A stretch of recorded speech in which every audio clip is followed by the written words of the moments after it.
انصاف کے لیے بہت سارے لفظ ہیں، اردو میں بھی اور عربی میں بھی انصاف کا لفظ ہے، ہم سب جانتے ہیں۔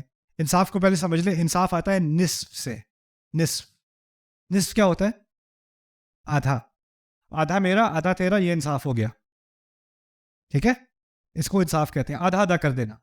لیکن آدھا آدھا ہمیشہ عدل ہوتا ہے یا نہیں؟ آدھا آدھا ہمیشہ عدل نہیں ہوتا۔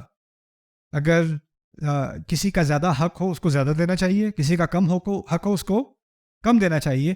لیکن انصاف کیا ہوتا ہے؟ اس کو اتنا، جتنا اس کو دوں گا اتنا ہی اس کو دوں گا۔ اس قسم کے عدل کو انصاف کہا جاتا ہے۔ عدل کا لفظ اور ہے، اور اس کے مزید ایک اور لفظ ہے قسط۔ تو ان دو لفظوں کے بارے میں بات ہوگی، عدل کے بارے میں اور قسط کے بارے میں۔ اس کا بنیادی فرق اس طرح سمجھ لیں کہ عدل ہے عدالت سے، عدالت سے، اور عدالت پرائیویٹ ہوتی ہے یا پبلک ہوتی ہے؟ کھلے عام جہاں عدل کیا جائے نا، کھلے عام انصاف ہو، اس کو عدل کہتے ہیں۔ سب کے سامنے جو ہو رہا ہو نا، اس کو عدل کہتے ہیں۔ اور کبھی کبھی انصاف کی بات، عدل کی بات چھپے ہوئے بھی ہوتی ہے۔ جیسے آپ کا باس ہے، اس کو نہیں پتا کہ آپ کام کر رہے ہو بھی یا نہیں، آپ ریموٹ جاب کر رہے ہو، اس نے کہا ہے 3 گھنٹے آپ سے مجھے یہ کام کروانا ہے، تو آپ ان 3 گھنٹوں میں ویڈیو گیمز کھیل رہے ہو، اس کو نہیں معلوم۔ آپ نے لاگ ان کیا ہوا ہے زوم میٹنگ میں، اور آپ نے ریکارڈنگ لگائی ہوئی ہے اپنی شکل کی، اور آپ میٹنگ اٹینڈ نہیں کر رہے، اس کو نہیں معلوم، یہ پرائیویٹ ہے، آپ کی غیر انصافی چھپی ہوئی ہے۔ قسط کا لفظ ہوتا ہے کھلے عام ہو یا چھپے ہوئے ہو لیکن انصاف کرنا۔ تو سب کے سامنے انصاف کرنے کو کیا کہتے ہیں؟ عدل۔ اور ہر صورت میں انصاف کرنے کو کیا کہتے ہیں؟ قسط۔ قسط میں ایک اور معنی بھی ہے، اصل میں قاسط کہتے ہیں غیر انصافی کرنے والے کو۔ قاسط غیر انصافی کرنے والا، ظلم کرنے والا۔ اور مقسط کہتے ہیں جو اس بات کا پورا اہتمام کرے کہ کہیں غیر انصافی نہ ہو جائے، اس کو مقسط کہا جاتا ہے۔ تو عدل میں اصل میں مثبت معنی ہیں اور مقسط میں منفی معنی ہیں، یعنی غیر انصافی سے بچ کے رہنا، اس کو قسط کہا جاتا ہے۔ اوکے، ایک ہی آیت میں استعمال ہو گیا، فَأَصْلِحُوا بَيْنَهُمَا بِالْعَدْلِ وَأَقْسِطُوا إِنَّ اللَّهَ يُحِبُّ الْمُقْسِطِينَ۔ اس آیت کو سمجھنے میں تھوڑا ٹائم لگے گا، لیکن بہت مزے کی حکمت ہے، یہ بہت خوبصورت حکمت ہے۔ اس طرح سوچیں کہ 3 گروہ ہیں مسلمانوں کے، اے، بی اور سی، ٹھیک ہے؟ 3 گروہ ہیں مسلمانوں کے، اور اے اور بی کی لڑائی ہو گئی، شدید لڑائی ہوگی دونوں کی۔ اللہ تعالیٰ کہہ رہے ہیں وَإِن طَائِفَتَانِ مِنَ الْمُؤْمِنِينَ اقْتَتَلُوا فَأَصْلِحُوا بَيْنَهُمَا۔ اگر اے اور بی کی لڑائی ہو جائے، ایک دوسرے کو مار کٹائی پر آ جائیں، قتل تک نوبت آ جائے، تو ان دونوں کے درمیان صلح کرواؤ۔ کس سے کہا جا رہا ہے صلح کرواؤ؟ اے سے یا بی سے یا سی سے؟ سی سے کہہ رہے ہیں کہ اے کو بٹھاؤ اور بی کو بٹھاؤ اور اب صلح کراؤ۔ تو 3 گروہ ہو گئے، ٹھیک ہے۔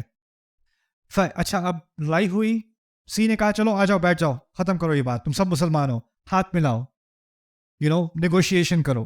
بات ہو گئی، سب نے ہاتھ ملا لیے۔ یہ اس طرح کا جو بیٹھنا ہوتا ہے، یہ پبلک ہوتا ہے یا پرائیویٹ ہوتا ہے؟ اختلاف ہے کیا؟ پرائیویٹ ہوتا ہے، کیونکہ اس میں بہت نازک بات کرنی ہوتی ہے، اختلافات کرنے ہوتے ہیں، آوازیں اونچی ہوں گی، غصہ ہوگا، ایسے ہی نہیں صلح ہو جاتی، صلح میں ٹائم لگتا ہے، آربیٹریشن ہوتی ہے۔ تو یہ بیہائنڈ کلوز ڈورز ہوتا ہے، یہ پرائیویٹلی ہوتا ہے، اور اس میں یہ المجالس بالامانہ، جو بحث اس کے اندر ہو رہی ہے یا گالم گلوچ تک بھی بات آ گئی ہے یا جو بھی الزامات لگائے گئے ہیں، وہ اس دروازے سے باہر نہیں جائیں گے۔ اور وہ جو سی ہے نا، وہ کہتا ہے دیکھو ہم اس کمرے سے ہم اس وقت تک نہیں نکلیں گے جب تک صلح نہ ہو جائے، ہم نے یہ مسئلہ حل کرنا ہے، پھر ہم نے یہاں سے نکلنا ہے، اور جو بات یہاں اندر ہم نے ڈسکس کی ہے وہ باہر ہم ایک ہی بات کہیں گے، ہم سب ایک ہی صفحے پر ہیں اس ساری نیگوشیشن کے بعد۔ ایسا ہی ہوتا ہے نا؟ ٹھیک ہے۔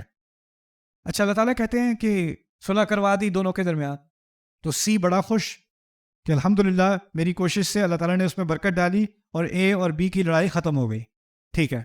اب اللہ تعالیٰ کہتے ہیں فَإِن بَغَتْ إِحْدَاهُمَا عَلَى الْأُخْرَى، اور پھر اس کے بعد بھی اگر ان میں سے ایک دوسرے کے اوپر بغاوت پھر شروع کر دے، میٹنگ سے باہر نکلے، اے اور بی اندر گلے لگا چکے، باہر نکلتے ہی اے کہتا ہے بڑی زیادتی کی اس میٹنگ میں ہمارے ساتھ، کوئی ایک بات نہیں سنی ہماری، سی جو ہے وہ بی کے ساتھ ملا ہوا تھا اور بہت غلط باتیں کی ہیں، اور اس نے اب بی کو بھی الزام لگایا اور کس کو اور الزام لگایا؟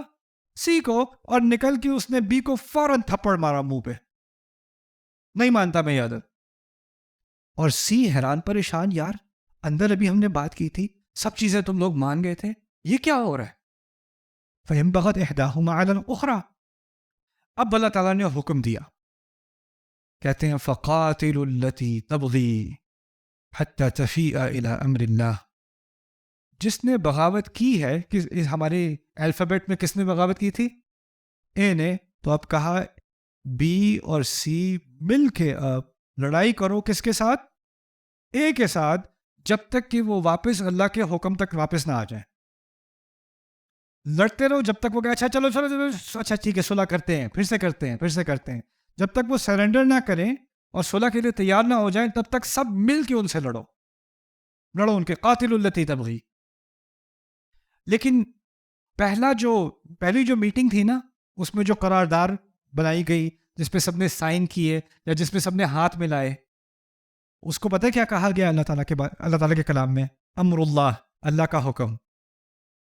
یعنی مسلمان اگر ایک بات مان جائیں، ایک دفعہ اقرار کر لیں، تو اس اقرار کی کیا حیثیت ہے اللہ کے ہاں؟ اللہ کا حکم، حتی تفیء الی امر اللہ، یعنی لم یقل حتی تفیء الی القرار بینہم، اپنے جو آپس میں فیصلہ کیا تھا اس پر واپس آ جائیں، نہیں، اللہ کے حکم پہ واپس آ جائیں، یہ اللہ جو فیصلہ کیا تھا وہ اب اللہ کا حکم کی حیثیت رکھتا ہے۔ اچھا، اب بی اور سی لڑائی کر رہے تھے نا، اور پھر اے دوبارہ کہتا ہے اچھا ٹھیک ہے ٹھیک ہے ٹھیک ہے ٹھیک ہے چلو ایک اور میٹنگ کرتے ہیں، اس دفعہ نہیں کروں گا۔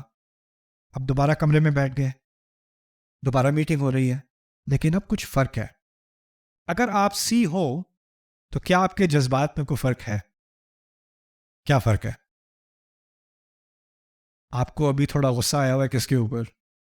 اے کے اوپر۔ پہلی دفعہ جب آپ میٹنگ میں بیٹھے تھے تو اے اور بی دونوں آپ کے لیے برابر تھے، دوسری دفعہ ابھی 15 منٹ پہلے اس سے آپ لڑ رہے تھے، تو آپ کے جذبات ابھی بھی ہلے ہوئے ہیں کہ نہیں؟ تو کیا عین ممکن ہے کہ اس دفعہ جب آپ فیصلہ کرو گے تو زیادہ امکان ہے کہ آپ کس کے خلاف کرو گے؟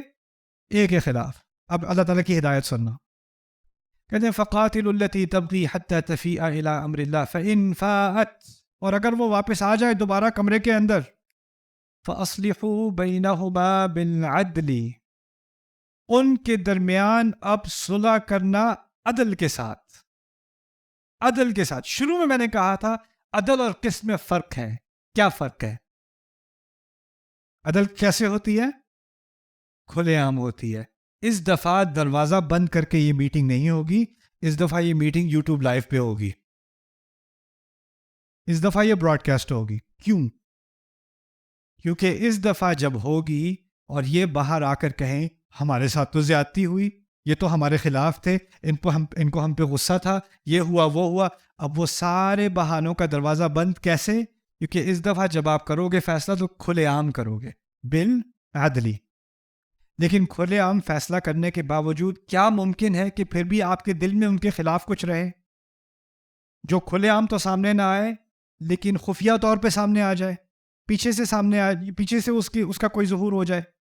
تو اللہ تعالیٰ نے بالعدلی پر اکتفا نہیں کیا، وہاں تک بات مکمل نہیں کی، اس کے بعد کہا وَأَقْسِطُوا، اور پھر اس بات کا اہتمام کرنا کہ کھلے عام ہو یا خفیہ ہو، قسط ضرور کرنا۔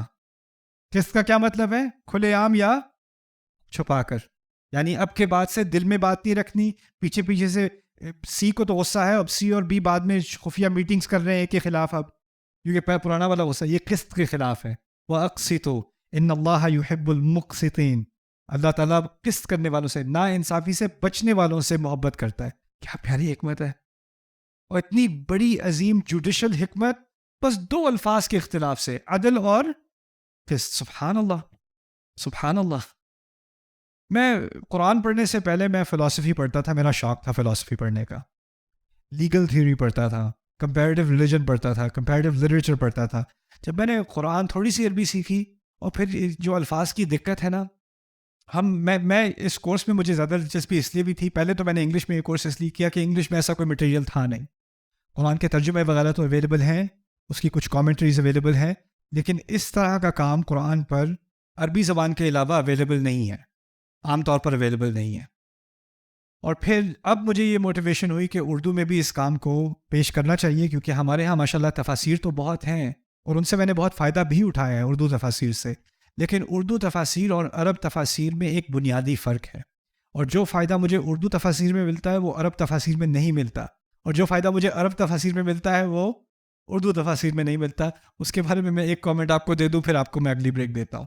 وہ یہ ہے کہ ہمارا جو کلچر ہے نا، خاص کر اس خطے کا، یعنی افغان سے لے کے فارسی کلچر سے لے کے ہند کا جو کلچر ہے نا، یہ ایک فلسفی قومیں ہیں، اور یہ ایک ان کی تراث میں، ان کی ہیریٹیج میں فلسفہ ہے، تصوف ہے، مسٹس اسپریچویلٹی ہے، ٹھیک ہے نا، اور پھر میوزک ہے، آرٹ ہے، یہ ان کی ہیریٹیج ہے، ان کی پوری تاریخ ہے، اور یہ ہماری تاریخ کا ہی ایک حصہ ہے اسلام سے پہلے بھی، ٹھیک ہے۔ اسلام جب کسی نئی نسل کے پاس پہنچا نا، تو اس نسل کی پہلے ہی کوئی جینیٹکس تھی، ان کی پہلے ایک طرح کی سوچ تھی، اور اس سوچ اور اس نظریے کے حساب سے جب انہوں نے قرآن کو پڑھنا شروع کیا تو ان کا لینز، ان کی لینز کوئی اور تھی، ان کو وہ چیزیں نظر آئیں جو عرب اپنے کلچر سے نہیں دیکھتے تھے۔ عرب کی ایک خاص لینز ہے، وہ اس لینز سے قرآن کو دیکھتے ہیں۔ فارس کی ایک خاص لینز ہے، اہل فارس خاص لینز سے قرآن کو دیکھتے ہیں۔ افریقی لینز اور ہے، یہاں کی لینز، ہمارے اس خطے کی لینز اور ہے۔ تو میں نے پہلے جائزہ لیا کہ ہماری تفاسیر میں جو فلسفی حکمت ہے نا، میں نے کبھی عربی تفاسیر میں نہیں پڑھی، اور جو اجمالی بات ہماری تفاسیر میں ہوتی ہے میں نے کہیں اور نہیں پڑھی۔ اور جیسے قرآن کی بنیاد پر فکر کی تعمیر کرنا، ایک پوری باقاعدہ محکم فکر کی تعمیر کرنا، وہ عرب تفاسیر میں نہیں ہے۔ اس کو اس طرح سمجھ لیں کہ کوئی ہیلی کاپٹر سے کسی وادی کے اوپر گزر رہا ہو نا، جیسے ہرنو ہے یا ہنزا ویلی ہے، وہ ہیلی کاپٹر سے کوئی گزر رہا ہے تو اس کو پورا منظر نظر آتا ہے، دور سے اس کو ایک پورا ویو نظر آ رہا ہے۔ اردو تفاسیر میں نے یہ پورا ویو مجھے زیادہ نظر آیا، چاہے وہ ابوالکلام آزاد رحمہ اللہ کی بات ہو، یا وہ مولانا مودودی کی ہو، یا پھر ہماری جو اور تفاسیر امین احسن اصلاحی صاحب کی ہوں، یا انوار البیان ہو، اور ہو جو بھی تفاسیر میں نے اردو میں پڑھی ہیں، ان میں مجھے یہ ایک مشترک چیز نظر آئی۔ لیکن عرب کے ہاں اس طرح سمجھ لیں کہ کوئی وہ کیمراز ہوتے ہیں نا جن میں زوم لینز ہوتی ہے، وہ کوئی ایک پھول پہ جا کے وہ ایسے زوم کرے کہ اس پھول کی باریک ترین شاخیں آپ کو ایک ایک پیڑ کی نظر آئے، پھر وہ اس کی فوٹو کھینچتا ہے۔ تو ایک فوٹوگرافر ہے وہ پوری وادی کی فوٹو کھینچ رہا ہے بہت خوبصورت سی، اور ایک فوٹوگرافر ہے وہ جو ایک ایک پھل کے ایک ایک پتے کی تصویر کھینچ رہا ہے۔ یہ فرق ہے میرے نزدیک عرب تفاسیر میں اور ہماری تفاسیر میں۔ تو یہ کہنا کہ یہ اس سے بہتر ہے یا وہ اس سے بہتر ہے، یہ غلط ہے۔ ان کا کلچر ایسا تھا، وہ ایک ایک باریک چیز پر ان کی نظر ہوتی تھی۔ لیکن اگر آپ ہمیشہ زوم ان کرتے رہو گے نا تو کیا ہوگا؟ آپ کو اس بات کا خیال نہیں رہے گا کہ آپ کس وادی میں ہو، اور اگر آپ باہر سے وادی کی بات کرتے رہو گے تو کس بات کا لحاظ نہیں رہے گا کہ اس کے اندر کیا کیا چھوٹے چھوٹے موتی، کیا کیا خوبصورت چیزیں پائی جاتی ہیں، جیسے مائکرو ویو، میکرو ویو ہے نا۔ تو میں چاہتا ہوں اب کہ یہ دنیایں ایک دوسرے کے ساتھ ملیں اور ہمیں ان دونوں کا ذائقہ حاصل کرنے کا موقع ملے، خاص کر قرآن کے حساب سے۔ تو اب اس سیمینار میں ابھی تک آپ نے نوٹ کیا ہوگا، ہم ایک مائکرو ویو لے رہے ہیں، ایک لفظ پہ فوکس کر رہے ہیں، ایک چھوٹے سے تقابل پہ فوکس کر رہے ہیں، کیونکہ اس پر انہوں نے بہت اہتمام کیا، بہت زیادہ فوکس کیا، اور اس سے میرے نزدیک تو اس میں بہت حکمت ہے، بہت فائدہ ہے، اور اس کو میں ہائی لائٹ کرنا چاہ رہا ہوں۔ اوکے، اعوذ باللہ من الشیطان الرجیم۔ وَإِلَى مَدْيَنَ أَخَاهُمْ شُعَيْبًا، مدین کی طرف ان کے بھائی شعیب کو بھیجا گیا۔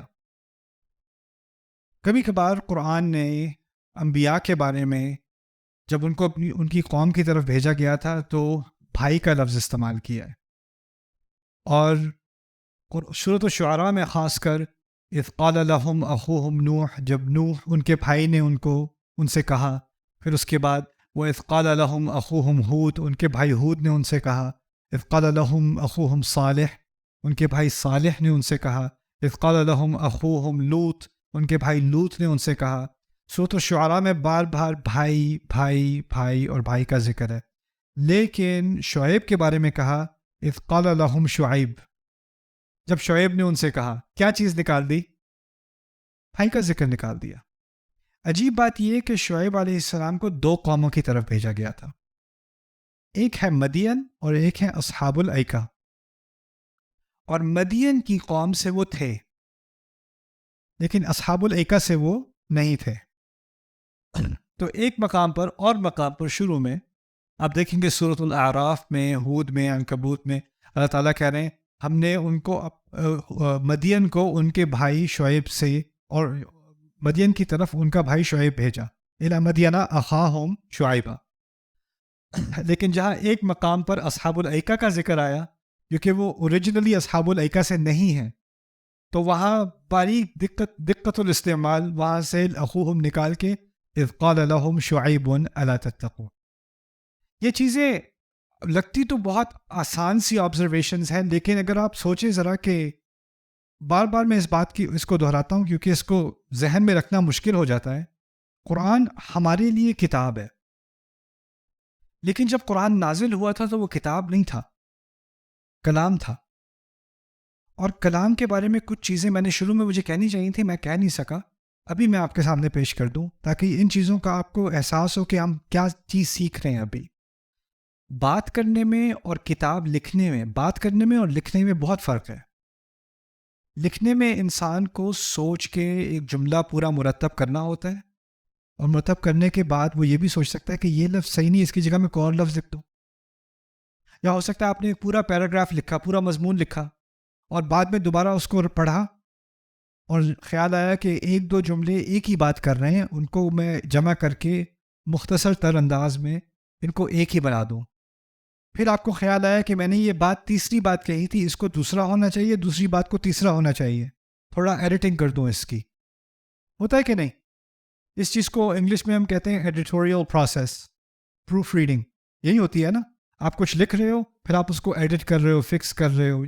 آج کل ایڈیٹنگ کا زمانہ تو کم ہے کیونکہ ہم کچھ لکھتے ہیں پھر سینڈ کر دیتے ہیں، لیکن شکر ہے اب ان سینڈ بھی آ گیا ہے، رائٹ؟ تو خیر بات یہ میں کہنا چاہ رہا ہوں کہ لکھتے وقت آپ کے پاس ٹائم ہوتا ہے، اور آپ کے پاس سوچنے کا، ریویو کرنے کا، اس کو دوبارہ دہرانے کا، اس میں تبدیلی لانے کا موقع ہوتا ہے۔ لیکن بولنے میں اس میں سے کچھ بھی نہیں ہوتا۔ بولنے میں جو منہ سے نکلا وہ فائنل ہے، وہ واپس نہیں لیا جا سکتا۔ لکھے ہوئے کو آپ مٹا سکتے ہو، ڈیلیٹ کر سکتے ہو، کاغذ کو پھینک سکتے ہو، لیکن جو منہ سے ایک دفعہ نکل آیا اور کسی نے سن لیا تو آپ یہ نہیں کہہ سکتے نہیں یہ نہیں کچھ اور نہیں کر سکتے۔ قرآن جب نازل ہوا اور دنیا میں پھیلا، اور عرب میں جو پھیلا، قریش میں جو پھیلا، وہ کتاب کے ذریعے سے نہیں، کلام کے ذریعے سے پھیلا۔ تو رسول صلی اللہ علیہ وسلم ایک دفعہ جو بات کہہ دیں اس میں اب تبدیلی کی کوئی گنجائش نہیں ہے، اور وہ جیسے ہی کہتے ہیں لوگ یاد کر لیتے ہیں، اور پھر یاد کر کے اوروں کو سناتے ہیں، پھر وہ یاد کر لیتے ہیں۔ تو اگر ایک صورت میں بھی ایک لفظ یہاں میرے سے اخوہم رہ گیا، یہاں اخوہم ہونا چاہیے تھا، ٹو لیٹ، اس کی کوئی گنجائش نہیں ہے۔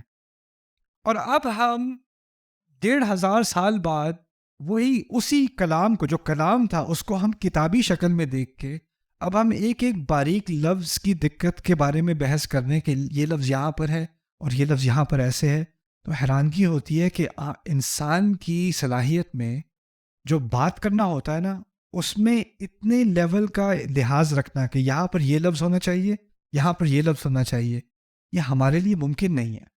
اور جیسے جیسے ہم اس سیمینار سے گزریں گے، خاص کر اس سیکشن میں اور اس سے اگلے سیکشن میں 4 اور 5 میں، خاص کر یہ بات آپ پر بہت زیادہ واضح ہو جائے گی کہ یہ انسانی صلاحیت سے بہت آگے کی چیز ہے، یہ ممکن نہیں ہے۔ اچھا، اور اس میں بائی دا وے، کیونکہ مغربی تہذیب ہے، اس میں بھی اسلام بہت پڑھا جاتا ہے۔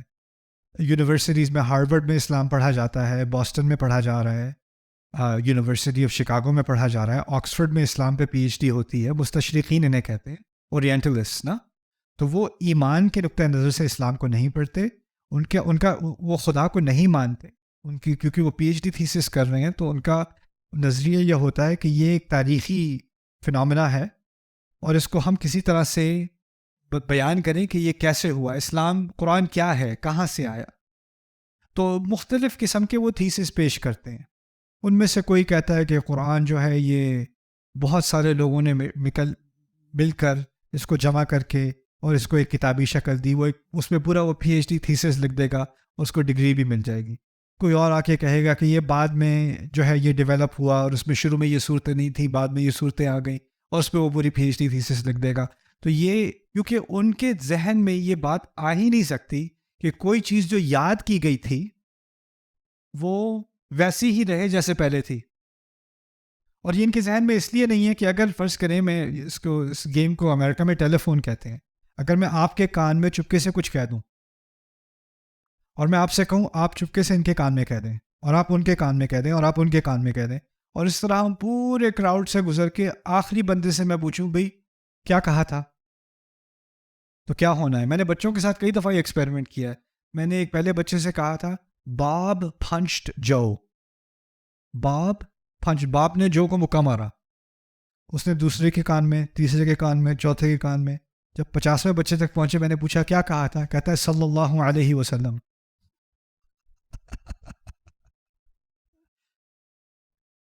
مقصد کہنے کا یہ ہے کہ جب انسان بات کرتا ہے اور بات کے ذریعے سے چیز پھیلتی ہے نا، تو اس میں کیونکہ ہمارا جو حافظہ ہے وہ انسانی حافظہ، اس میں کمزوری آ سکتی ہے. شاید مجھے کوئی بات یاد نہیں رہی، شاید مجھے کوئی لفظ یاد نہیں رہا، ہو سکتا ہے.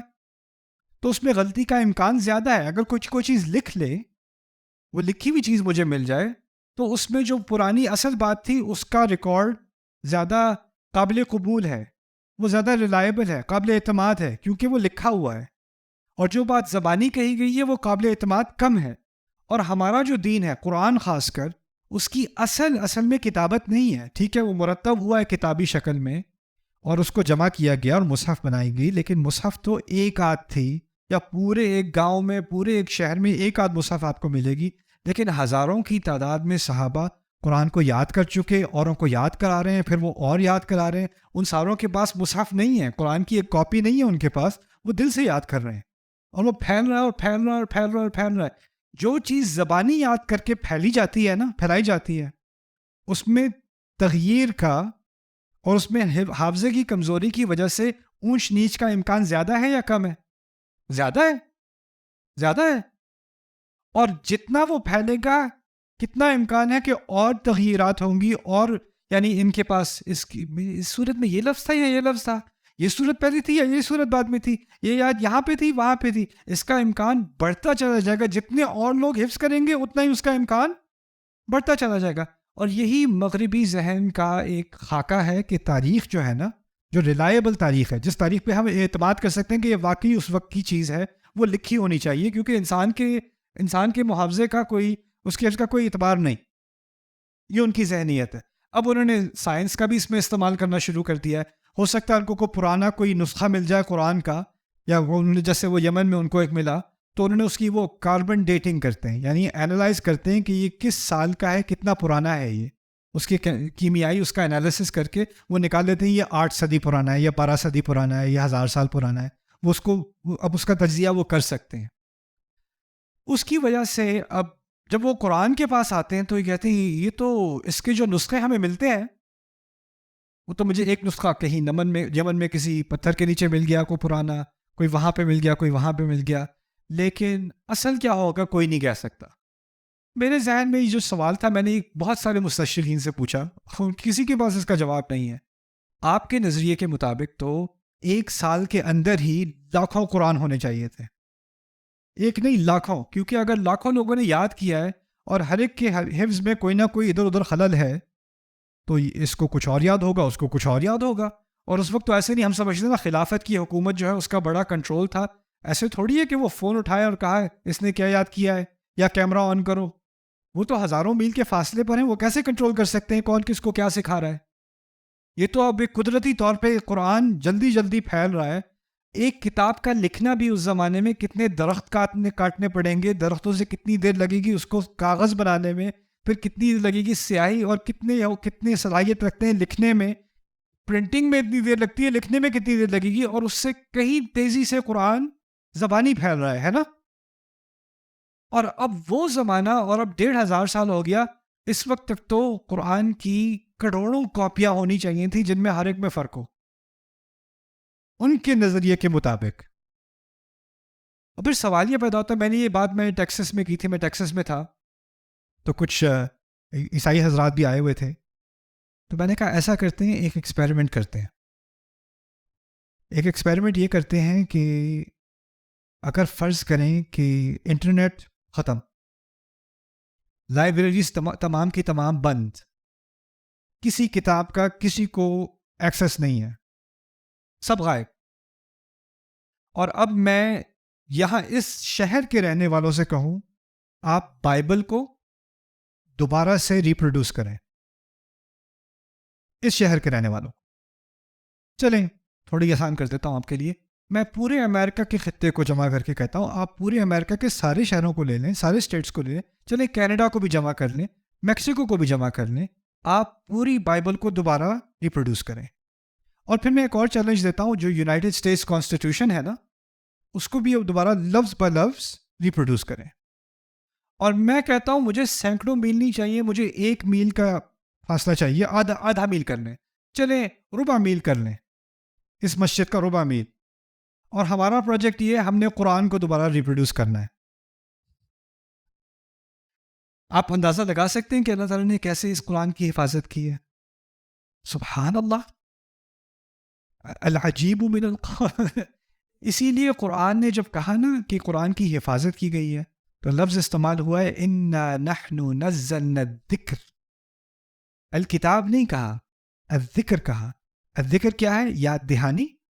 یہ بھی ہے جو چیز یاد کی جاتی ہے اس کو بھی ذکر کہتے ہیں.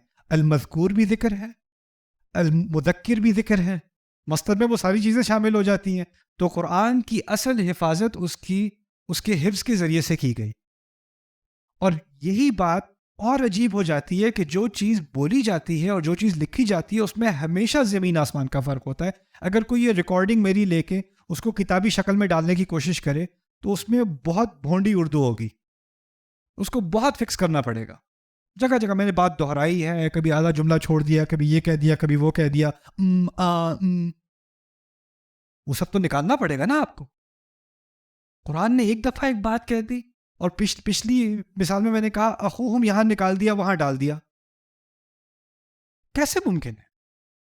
اور یہ 2 آیات سورۃ الانعام کی 2 الفاظ انگلش میں کہتے ہیں کم آن، کم آن، اردو میں کہیں گے ادھر آؤ، آؤ ادھر، آؤ ادھر کے لیے عربی میں 2 الفاظ ہیں، اور بھی ہیں لیکن 2 الفاظ ہیں، حلما، حلما، اور دوسرا ہے تعالو، تعالی. اگر آپ عمرے پہ گئے ہوں تعالی بہت سنیں گے، تعالی یا رفیق، تعالی لہنا، رائٹ. تو حلما ہے اور تعالی، ان میں فرق کیا ہے؟ ایک آیت میں کہا حلما شہداءکم، اپنے شہداء سے کہو آؤ ادھر، آؤ ادھر. اور ان سے کیا کہو؟ الذین یشہدون ان اللہ حرم ھذا، اپنے ان گواہوں کو بلاؤ جو کہتے ہیں کہ اللہ نے یہ چیز حرام کی ہے، بلاؤ ان کو، ان سے کہو آؤ ادھر. اور آؤ ادھر کے لیے کیا لفظ استعمال کیا؟ حلما. دوسری طرف کہا قل تعالوا اتل ما حرم ربکم علیکم، اور تم کہو، رسول سے کہا آپ کہیے تعالوا، آؤ ادھر، میں پڑھ کے تمہیں سناتا ہوں تمہارے رب نے کیا حرام کیا ہے. یہ سورۃ الانعام میں دو مرتبہ آؤ ادھر کا لفظ، ایک لفظ 150 آیت میں حلما، اگلی آیت میں تعالو. کیا فرق ہے؟ فرق تعالو جو ہے نا یہ اصل میں آیا ہے علو سے. علو کہتے ہیں اونچائی کو، جیسے اللہ تعالیٰ کے ناموں میں سے ہے ان اللہ کان علیا کبیرا وهو العلی العظیم، سورۃ آیت الکرسی، وهو العلی العظیم. تعالو اصل میں کہتے ہیں، فرض کریں اگر میں یہاں نیچے کھڑا ہوں اور میں آپ کو بلاؤں تو آپ اور میں ایک ہی سطح پر ہیں نا، تو وہ ہوگا حلما. اگر میں اونچا ہوں اور میں آپ کو یہاں اوپر بلا رہا ہوں، علو کی طرف بلا رہا ہوں، تو لفظ، اصل لفظ، صحیح لفظ، زیادہ تر لفظ صحیح جو ہے وہ کیا ہوگا؟ تعالی. علو کی طرف آؤ، اونچائی کی طرف آؤ. جب وہ ایک دوسرے کو بلاتے ہیں تو کہا حلما. جب میرا رب بلاتا ہے تو اونچائی کی طرف بلا رہا ہے نا.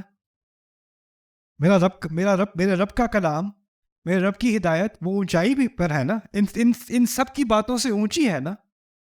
ادھر اونچائی کی طرف تو آؤ، تو میں تمہیں بتاؤں میرے رب نے کیا حرام کیا ہے، کیا حلال کیا ہے. تعالوا اتل ما حرم ربکم علیکم. سبحان اللہ. Subscribe now to the Bayyinah YouTube channel to watch the rest of this series and more great content from Ustad Nu'man Ali Khan. Coming up next time on Aakhari Mo'jiza.